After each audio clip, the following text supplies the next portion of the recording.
The rain fell hard on the metal roof of the small repair shop, wiped the oil from his hands and looked at the old hover vehicle in front of him. The machine was 30 years old and its owner could not afford a new one, but had fixed it anyway. He always fixed things that others said were broken forever. He was 28 years old and lived alone in the back room of his shop inn. The city had grown tall and bright around him, but his little corner remained old and quiet. He liked it that way. The noise of the world felt too heavy sometimes. His grandmother had died 3 months ago. She was the only family he had ever known. His mother had disappeared when he was 3 years old, and no one ever explained why. His grandmother would only say that his mother had loved him very much and that she had to leave for reasons beyond her control. Stopped asking questions when he turned 15. Some answers, he learned, only brought more pain. The door of his shop opened with a loud creak, looked up and froze. A tall figure stood in the doorway. The stranger was at least 7 feet tall, with silver skin that seemed to glow softly in the dim light. His eyes were large and completely black, like 2 pools of dark water. He wore a long coat that covered most of his thin body. Had seen aliens before on the news and in the markets of the bigger cities. Earth had made contact with the galactic community 50 years ago, but no alien had ever walked into his shop. The stranger stepped inside and closed the door behind him. The rain continued to fall outside. The alien said, his voice was smooth and deep like a river flowing over stones. "I have traveled far to find you." Put down his tools slowly. "Who are you? What do you want?" "My name is, I am of the people." He paused and studied his face with those dark eyes. "I have come to tell you about your grandfather." My grandfather shook his head. "I never knew my grandfather. My grandmother said he died before I was born." "Your human grandfather, yes, he passed long ago." Moved closer, his movements graceful and careful. "But I speak of your other grandfather, your mother's father, elder of the—" The words did not make sense. Stared at the alien and waited for him to explain some kind of joke, but's face remained serious and still. "That is impossible," said. "My mother was human." "Your mother was half," replied. "Her father was elder, one of the greatest inventors our people have ever known. He fell in love with a human woman many decades ago, your grandmother. They had a daughter together in secret. That daughter was your mother." Felt the room spin around him. He grabbed the edge of his workbench to steady himself. "Why are you telling me this now? Why did no one tell me before?" "Because Elder wished it so. He watched you from afar your entire life. He wanted you to grow up human, to learn human ways, to develop human skills." Reached into his coat and pulled out a small silver disc. "He left this for you." The disc floated from his hand and landed gently on the workbench. A beam of light shot up from it, and suddenly the image of an old appeared. He looked like but older, with lines across his silver face and a warmth in his dark eyes that surprised. "My grandson," the image said. The voice was kind and tired. "If you are seeing this, then I have passed from this life. I am sorry that I never held you. I am sorry that I only watched from the shadows, but I had my reasons and I hope you will understand them in time." The image flickered and continued. "I have left you everything I own, my research base on the moon of your Earth, my life's work, my failures and my dreams, but there is a condition. You must live on the base for 1 full year, and you must complete the task I could not finish. The instructions are in a sealed chamber that only your blood can open." Listened without breathing. "If you refuse or if you fail, the base will destroy itself. All my work will be lost forever. I do not wish to pressure you, grandson, but I believe in you. I have watched you fix machines that others abandoned. I have seen the patience in your hands and the fire in your heart. You are more than you know, and you are more human than any could ever be. That is your gift." The image smiled softly. "I loved your grandmother until my last breath. I loved your mother even though I could not be with her. And I love you though we never met. Please, finish what I started. Show the galaxy what a human can do. The light faded, and the disk went dark. Stood in silence for a long moment. The rain still fell outside. His hands trembled slightly. "This is real," he whispered. "This is actually real." "It is," said. "Elder was exiled from our for his beliefs. He spent his final decades on your moon, continuing his research in secret. The base is vast and filled with technology your people have never seen. It is worth more than most planets, and it is yours if you choose to claim it." Thought about his life, the empty shop, the debts he could not pay, the loneliness that followed him like a shadow. His grandmother was gone. His mother had never come back. He had nothing here except broken machines and broken dreams. "What happens if I go?" he asked. "You will learn the truth about your family. You will face a challenge that defeated the greatest minds of our people, and you will either succeed or fail," tilted his head. "But you will not be alone. There are others at the base who will help you." Picked up the silver disc and held it in his palm. It was warm, like it had been waiting for him. "When do we leave?" he asked. Allowed himself a small smile. "Now, if you are ready, the transport is waiting outside the city." Looked around his shop one last time. He grabbed his old jacket from the hook by the door and put the disc in his pocket. He did not take anything else. There was nothing else worth taking. They walked out into the rain together. A sleek silver ship waited in an empty field beyond the city lights. Climbed aboard and found a seat by a small window. The ship lifted off smoothly, rising through the clouds and into the darkness above. He watched Earth grow smaller below him. The blue and green and white of his home planet faded into the black of space. Somewhere up ahead, on the dark side of the moon, a dead grandfather had left him a puzzle and a promise. Did not know if he could finish what Elder had started. He did not know if he was smart enough or strong enough. But he knew one thing for certain. He was very good at fixing things that were supposed to stay broken. And maybe that would be enough. The moon looked different from up close. Pressed his face against the window as the ship curved around to the dark side. He had seen pictures before, but pictures could not capture the silence, the emptiness, the ancient dust that covered everything. Then he saw the base. It rose from the surface like a small city made of silver and glass. Towers reached toward the stars. Domes glowed with soft blue light. Landing platforms extended outward like welcoming arms. The structure was massive, far bigger than anything had imagined. "This belonged to one person?" he asked. Nodded from across the cabin. Elder spent 60 years building it. He had help, of course, but the design was his alone. The ship descended slowly and landed on one of the platforms. Felt a gentle bump, and then everything was still. The door opened, and he stepped out into a pressurized corridor that led inside. The air was warm and clean. The walls were smooth and white, with soft lights embedded in the ceiling. Walked forward, and the corridor opened into a large room with windows that looked out over the lunar surface. A woman stood by the windows. She was human, with short black hair and sharp eyes. She wore a simple uniform and held a tablet in her hands. She turned when entered and studied him without smiling. "So you are the heir," she said. Her voice was flat and unimpressed. "Sira, I am the here. I study alien life forms." Bowed his head slightly. "I am a mechanic." "I know who you are." Sira looked at her tablet. "I was promised funding for my research if I helped you adjust to the base, so I will help you, but do not expect me to be friendly about it." Was not sure how to respond. Before he could say anything, another figure entered the room. This one was shorter and thinner than, with a nervous energy that made him twitch and fidget constantly. "You are here," the said, his voice high and quick. "You are actually here. I did not think you would come.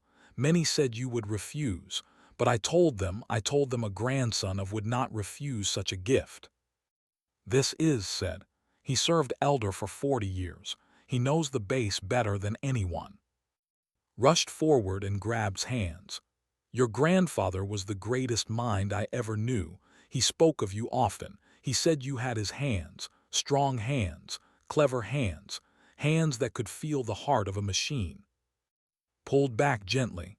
I fix old vehicles. I do not know anything about this place. You will learn, said. Come, let me show you everything.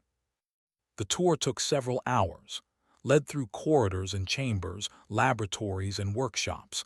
Every room held wonders that could not fully understand, machines that bent light, devices that generated gravity, screens that showed images from the far edges of the galaxy.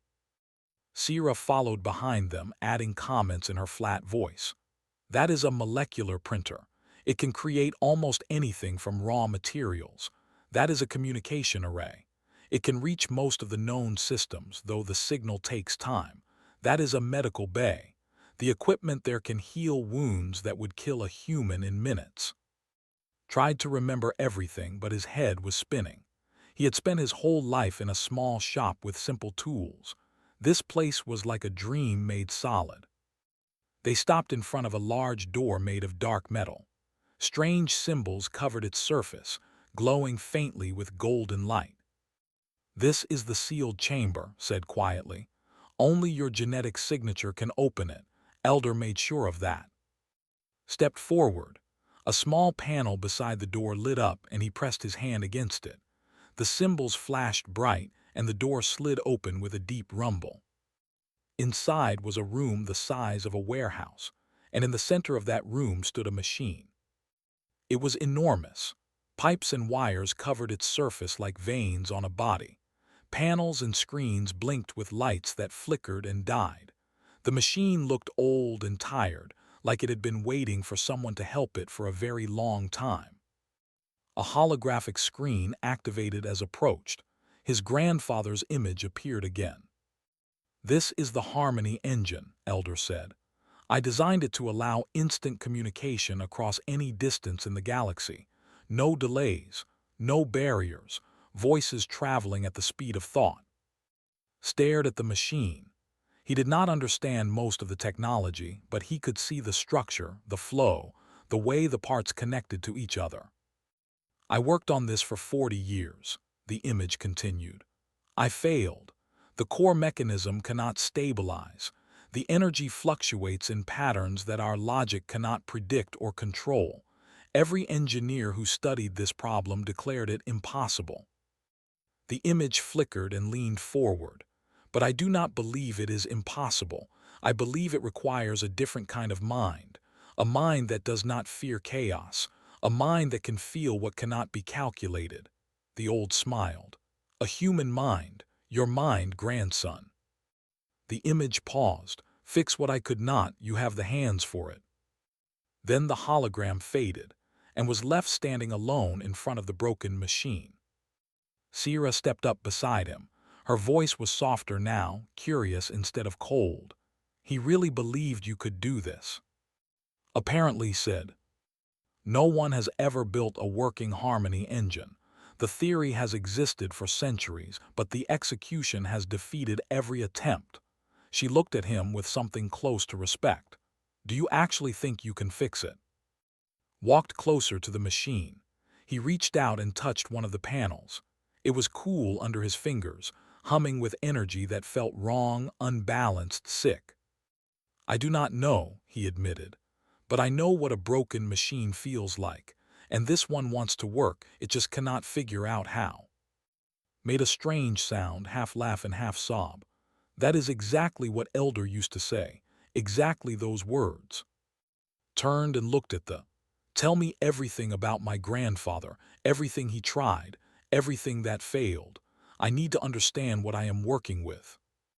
Nodded eagerly. Of course, I kept every record, every journal, every note he ever wrote.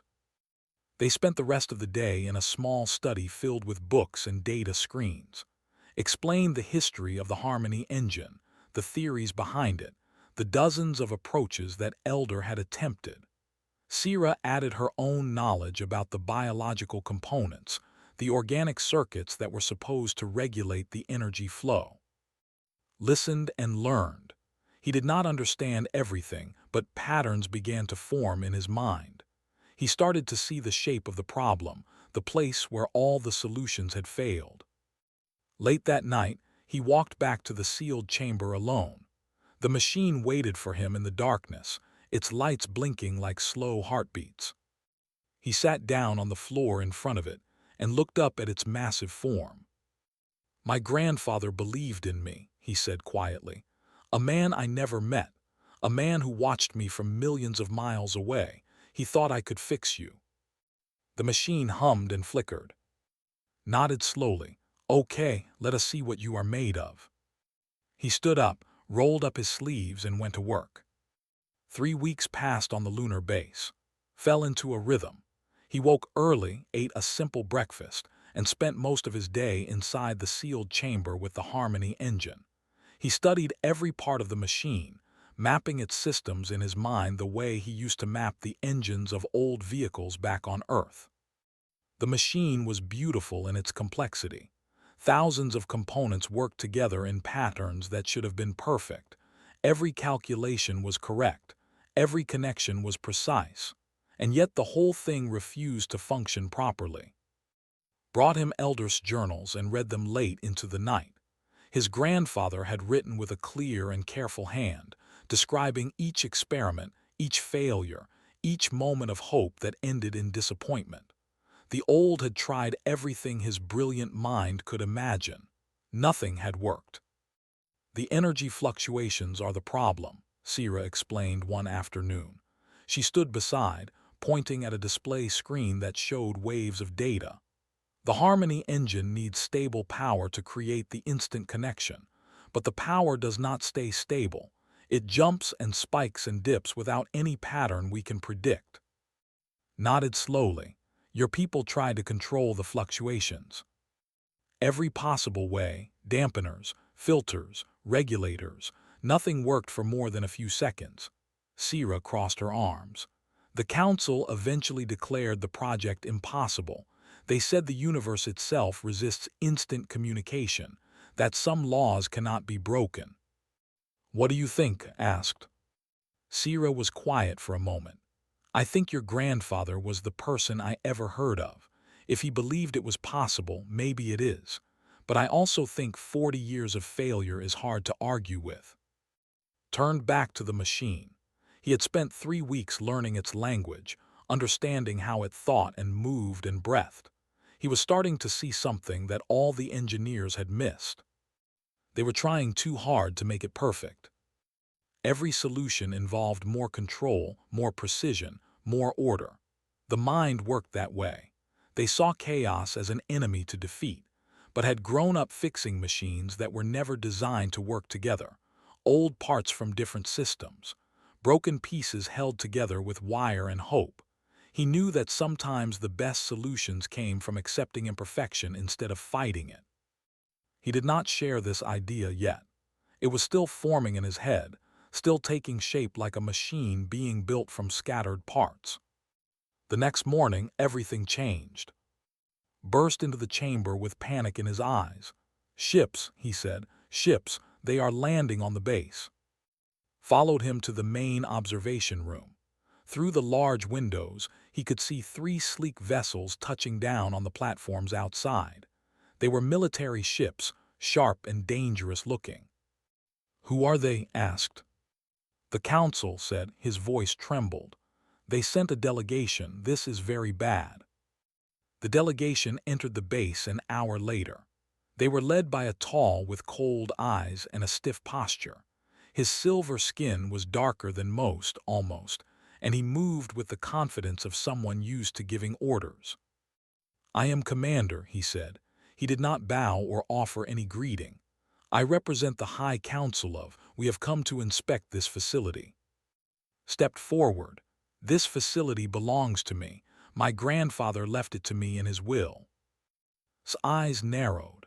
"Your grandfather was a traitor to our people. He was exiled for spreading dangerous ideas about human superiority. His property should never have passed to a mongrel like you." The word hit like a slap. He felt anger rise in his chest but forced it down. "The inheritance is legal. I have the documents." legal under old laws that should have been changed long ago, walked past and looked around the room with open disgust. A human, operating technology. It is an insult to everything our people have built. Sierra stepped forward. The Galactic Treaty of 2801 protects inheritance rights across all species. You cannot simply take this base because you do not like who owns it. Turned his cold gaze on her. A human defending a human. How predictable. He paused and smiled without warmth. You are correct that we cannot simply take the base, but we can demand proof that the heir is capable of managing such valuable technology. What kind of proof? Asked. Elder claimed he was building something revolutionary here, a machine that would change galactic communication forever. Smile grew wider. The Harmony engine, we know about it. We also know that it does not work, that it has never worked, that it will never work. Said nothing. Here is my offer, continued. You have 30 days to make the Harmony engine function. If you succeed, the Council will recognize your ownership and leave you in peace. If you fail, you will surrender the base to us, and all of Elder's research will become property. And if I refuse the offer? Asked. Moved closer, towering over the human. Then we will declare this facility a threat to galactic security and destroy it, with you inside if necessary. The room fell silent, looked ready to collapse. Even Sierra had gone pale. Thought about the Harmony engine waiting in the sealed chamber. He thought about his grandfather's journals and the 40 years of failure they described. He thought about his own small hands that had fixed countless machines back on Earth. 30 days was not enough time. He knew that. Every rational part of his brain screamed that this was impossible. But there was another part of him, a quieter part, the part that looked at broken things and saw what they could become. I accept, said. Laughed a sharp and unpleasant sound. Brave little human, or perhaps just foolish. We will leave observers here to document your failure. In 30 days, this base will be ours. The delegation left, but two remained behind. They were younger officers with blank faces and watchful eyes. They followed everywhere, recording everything he did. That night came to his quarters. The old was shaking. 30 days is not enough, said. Elder worked for 40 years. The greatest engineers of our people declared it impossible. How can you succeed where everyone else failed? Sat on the edge of his bed. He was tired, and the weight of what he had agreed to pressed down on his shoulders. I do not know if I can succeed, he admitted. But I know I have to try. My grandfather believed in me. He watched me my whole life and decided that I was the one who could finish his work. Maybe he was wrong. Maybe this is all just a dying man's fantasy, but I will not know unless I try. Was quiet for a long moment. Then he straightened his thin body and nodded. Then I will help you, he said. I will give you everything I have, every memory of Elder, every secret he shared with me. If there is any chance, we will find it together. Sierra appeared in the doorway. Her face was serious but no longer cold. I am staying too, she said. Not because of the funding anymore, because I want to see if a human mechanic can do what an entire civilization could not. Looked at them both, these two people who barely knew him but were willing to stand beside him anyway. Thank you, he said. Now let us get to work. He stood up and walked toward the sealed chamber. The observers followed behind, their recording devices blinking in the darkness. Ignored them. The Harmony engine waited for him, humming its broken song. And for the first time in his life, felt like he was exactly where he was supposed to be. The days blurred together. Worked 18 hours at a time, sleeping only when his body refused to continue. He crawled inside the Harmony engine, tracing its wires and circuits with his fingers, learning its secrets the way he had learned the secrets of old machines back on Earth. The observers watched everything. They recorded every failure, every mistake, every moment when hit a wall and did not know how to move forward. Their eyes were cold and patient, waiting for him to give up. He did not give up. Sira worked beside him, explaining the biological components that were supposed to regulate the energy flow. They had grown living circuits from their own cells, organic technology that could think and adapt. But even these advanced systems could not handle the chaos of the Harmony engine. "The fluctuations are too random," Sira said one night, her voice rough with exhaustion. "The organic circuits try to predict the patterns, but there are no patterns. It is like trying to catch smoke with your hands." Nodded slowly. He was covered in grease and dust, his eyes red from lack of sleep. "They built this machine to be perfect. Every part is precise. Every calculation is exact." "That is how we build everything," said. He sat nearby, sorting through old data files. "Order and precision are the foundation of our civilization." "But the energy is not precise," said. "The energy is wild, alive. It moves the way it wants to move, not the way you want it to move." Sira frowned. "What are you saying?" Stood up and walked around the machine, touching its smooth surfaces. "My grandfather tried to control the chaos. Every solution was about forcing the energy into the right shape. Dampeners, filters, regulators, more and more control." "Yes," said, "that is the logical approach." "But what if the logical approach is wrong? Turn to face them. What if you cannot control the chaos? What if you have to work with it instead?" The room went quiet. The observers leaned forward slightly, recording devices humming. "That is insane," one of the observers said. "Uncontrolled energy will destroy the machine." Shrugged, "Maybe. Or maybe the machine just needs to learn how to dance." He did not explain further.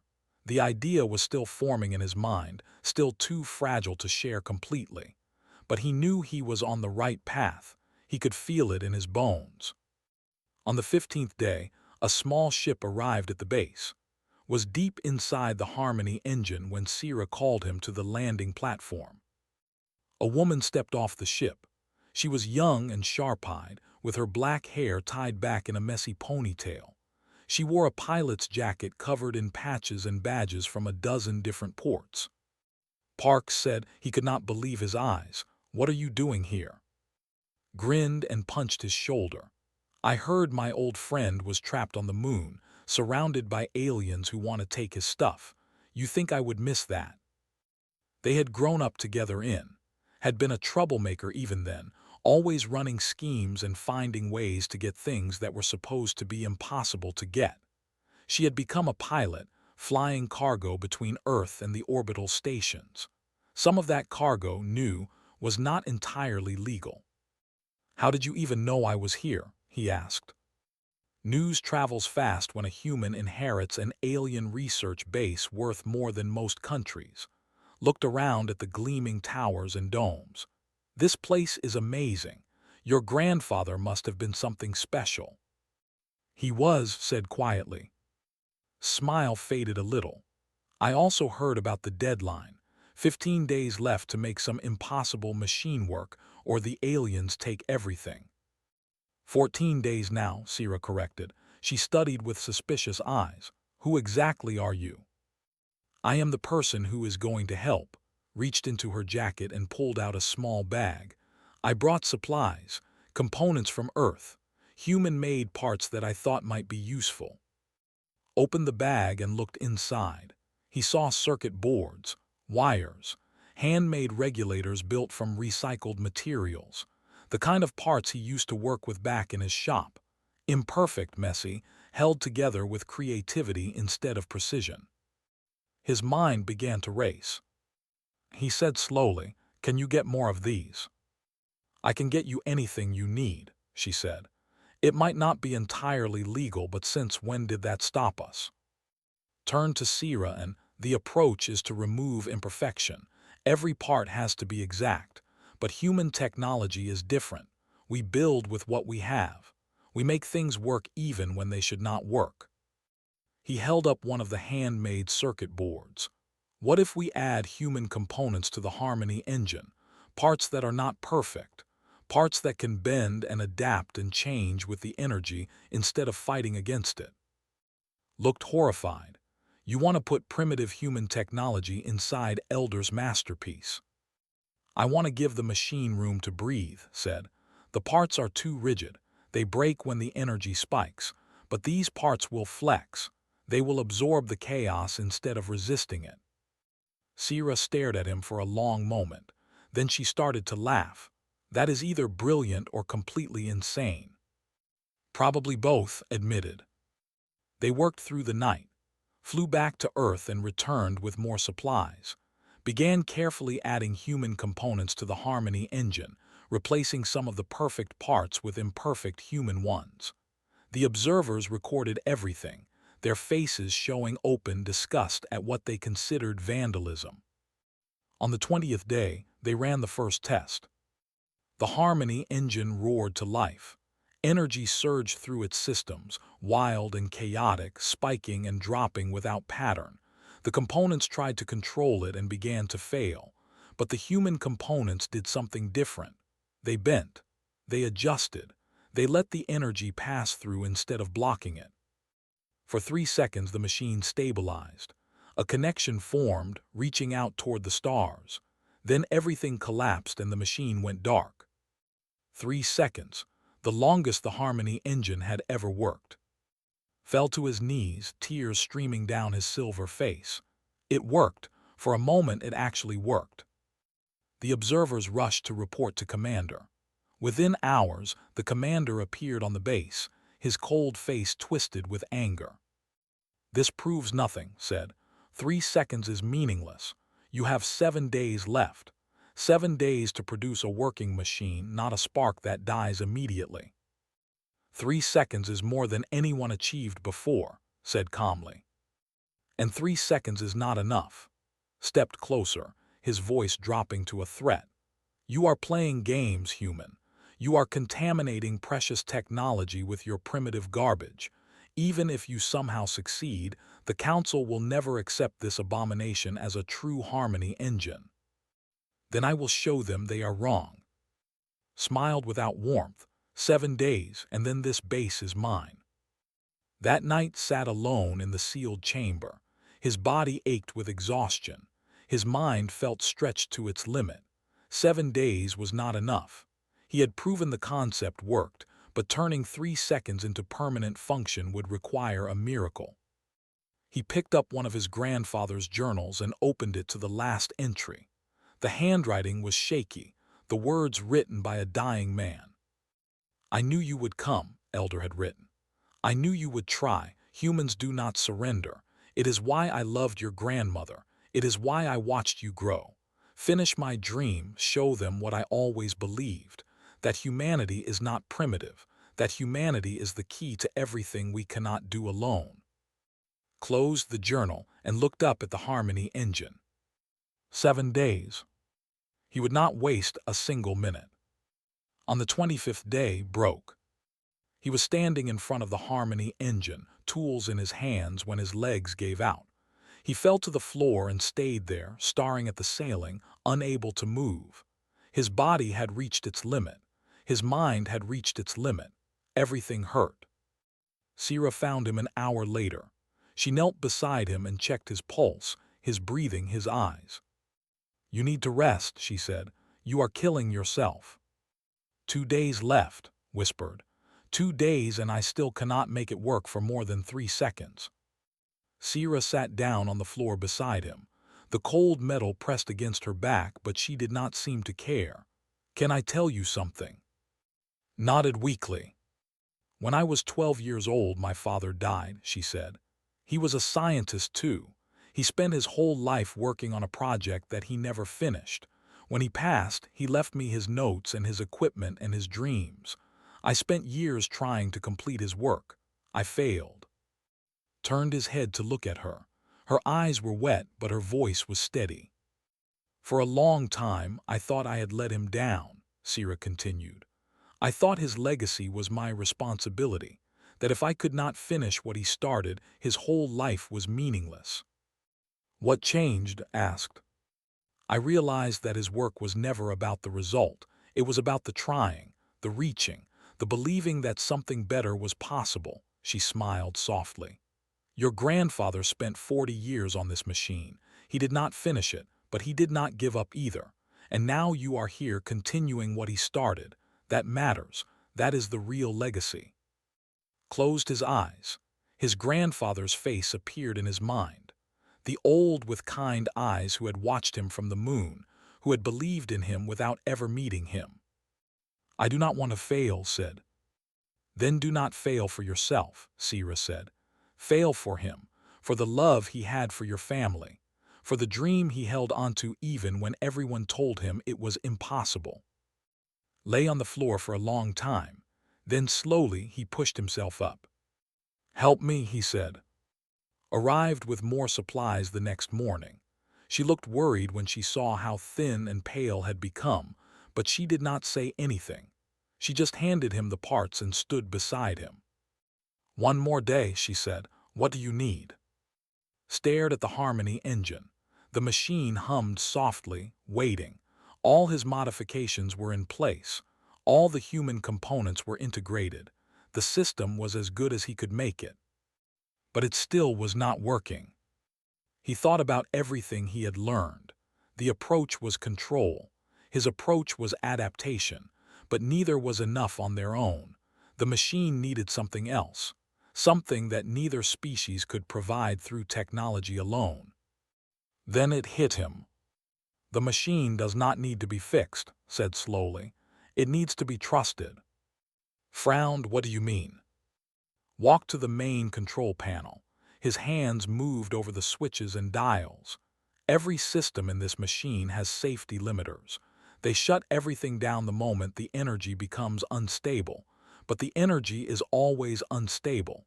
That is its nature. The limiters protect the machine from destroying itself, Sira said. And they also prevent it from working. Took a deep breath. I am going to remove them. The room erupted, shouted that it was suicide. Sira argued that the machine would explode. The observers recorded everything with excited faces, certain they were about to witness a spectacular failure. But was calm. My whole life, I fixed machines that other people said were broken forever, he said. The trick was never about force or control. It was about letting the machine do what it wanted to do, guiding it instead of fighting it. He looked at, remember old man's harvester, the one everyone said was junk. Smiled. You took out half the safety systems and let it run hot. The thing worked for another 10 years.